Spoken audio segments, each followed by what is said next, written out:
اور جو لوگ بھی اوور ویٹ ہوں، جن کے اندر بھی فیملی ہسٹری اور ڈائبٹیز کی، جو بھی 40 ایئرز کے قریب ہوں، سٹریس ہو، آپ کو پتہ ہے ہیبٹ اور ہیبٹ نہ ہونا یہ کیا فرق ڈالتا ہے آپ کی زندگی میں؟ ہیبٹ ہوگی تو شورٹی ہوگی کہ آپ کر گزریں گے، ہیبٹ نہیں ہوگی کچا پکا کام ہوگا، کبھی کر گزریں گے کبھی نہیں کر گزریں گے۔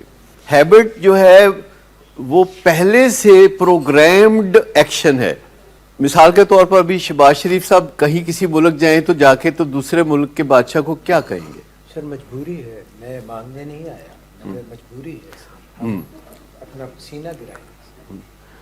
ہم ٹھیک ہو جائیں گے، میں مانگنا نہیں چاہتا لیکن مجبوری ہے، آئندہ نہیں مانگیں گے۔ اس کے لیے شہباز شریف صاحب کو کوئی باقاعدہ ریہرسل کرنی پڑے گی، اور اگر کوئی بندہ کہے اچھی بھلی حکومت تھی، سائفر ہوا، باہر سے قوتیں آئیں، اندر کوئی میر صادق تھا، کوئی میر جعفر تھا، اچھی بھلی حکومت تھی، ہٹا دی، کیا قصور تھا؟ تو یہ سوچنا پڑتا ہے یا یہ نکلتا ہے منہ سے؟ خود ہی نکلتا ہے۔ اگر کوئی بندہ ہیبیچولی کہیں لیٹ پہنچتا ہے تو اس کے منہ سے کیا نکلتا ہے؟ ٹریفک بہت تھی، ٹریفک بہت تھی، ٹھیک۔ لیکن وہی بندہ جب اس نے ایئرپورٹ جانا ہوتا ہے فلائٹ لینے کے لیے، اس دن ٹریفک کچھ نہیں کہتی، اس دن وہ ٹائم پہ پہنچتا ہے، کیونکہ اس دن ایک فیصلہ اور پری ڈیٹرمنڈ ہوتا ہے کہ فلائٹ لوز نہیں کرنی، مجھے کوئی 30-40 ہزار روپے کی ڈز پڑ جائے گی۔ آپ کو پتہ ہے کسی زمانے میں یہ نہیں ہوتا تھا، تو لوگ ٹکٹ بک کرا لیتے تھے، ایئرپورٹ جاتے ہی نہیں تھے، پھر جہاز کی سیٹیں خالی رہتی تھی۔ So there is a difference between casual ایٹیچیوڈ اینڈ ہیبٹس، اور کہتے ہیں کہ کیجول ایٹیچیوڈ جو ہوتا ہے اس سے کیجویلٹیز ہوتی ہیں، کیجول ایٹیچیوڈز، لاپرواہی سے ڈرائیونگ کی، لاپرواہی سے بات کی، لاپرواہی سے انٹریکٹ کیا، تعلقات خراب کر لیے، منہ ماری کر لی، اپنا گھریلو ماحول خراب کر دیا، یہ سوچ کے نہیں کوئی نہیں کچھ نہیں ہوتا۔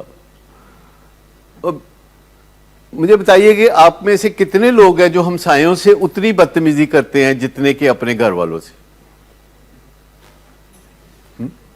ہے کوئی ہمسایوں سے بدتمیزی کرنے والا گھر والوں کے مقابلے میں؟ مجھے بتائیے کون امپورٹنٹ ہے، گھر والے یا ہمسائے؟ ہاں، کتنے لوگ ہیں جو اپنی بیوی سے بدتمیزی کرنے اور دوسری عورتوں سے بدتمیزی کرنے میں ڈسکریمنیٹ کرتے ہیں؟ کتنے ہیں جو دوسری عورتوں سے بدتمیزی کرتے ہیں؟ مجھے بتائیں کون ہیں جو دوسروں کے ماں باپ کو تو انکل انکل کہتے ہیں، اپنے دوست کے ماں باپ نہیں انکل آپ فکر نہ کریں، اس کو میں سمجھاؤں گا، یہ پڑھائی میں ٹھیک ہو جائے گا، یہ بالکل کوتاہی نہیں کرے گا، انکل آپ فکر نہ کریں۔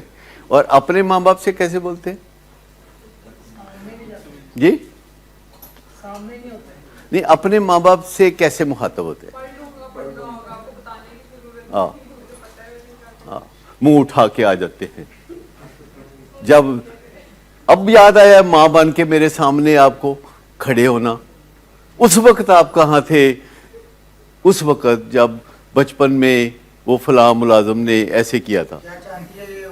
جی کیا چاہتی ہے یہ عورت؟ یہ کس نے کہا تھا؟ یہ محمد بن قاسم نے کہا تھا۔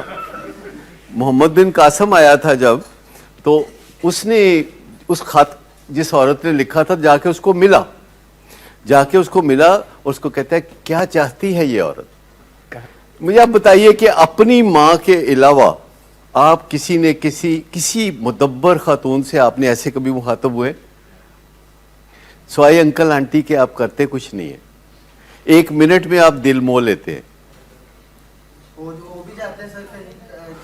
میں نے نہیں دیکھا جتنا اپنی ماں کی بےزتی کرنا بالکل آسان ہے، کسی اور کا بہت مشکل ہے۔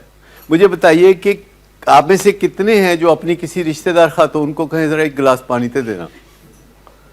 ہم بچپن میں اپنی والدہ کو کہا کرتے ذرا ایک گلاس پانی تے دینا، اور اتنی شرم کی بات تھی, ہمیں پتہ ہی نہیں تھا یہ شرم کی بات ہے. ایسے ہی ماؤں کو بھی ہوتا ہے کہ ایک کوئی تلسماتی قسم کا کریکٹر بننا ہے. ماؤں کو بڑا شوق ہے کہ ایک تلسماتی قسم کا کریکٹر بننا ہے کہ میرے جیسی ماں, میرے جیسی قربانی دینے والی ماں, میرے جیسی کھجل ہونے والی ماں اور کوئی نہیں ہونی چاہیے. ہر گھر میں ایک خاتون ہوتی ہے, اوور ویٹ خاتون, بلڈ شوگر بڑھی ہوئی ہے, بلڈ پریشر بڑھا ہوا ہے, وزن 120 کلو ہے, سویرے 5 بجے اٹھ کے کچن چ جا کے تے کام کر دیے, پھر کہتی ہائے, اور ہر ایک کو ناشتہ دیتی ہے, ہر ایک کے بچوں کو اسکول جانے میں مدد دیتی ہے, پھر بیٹھتی ہے تو کہتی ہے ہائے, پھر کھڑی ہوتی ہے تو کہتی ہے ہائے, اور باقی سب اگنور کر رہے ہوتے ہیں, کہتے ہیں یہ ویسے ہی کر رہے, اور کوئی اس کو نہیں کہتا کہ تسی کیوں کر رہے ہو کام, کوئی اس کو نہیں کہتا. اور وہ بھی اگر اسے کام نہ کہا جائے تو وہ بہت برا مناتی ہے, کہتی میری ضرورت نہیں رہی, اب اس گھر کو میری ضرورت نہیں رہی. لوگ they want to be needed, وہ چاہتے ہیں کہ ان کی ضرورت باقی رہے,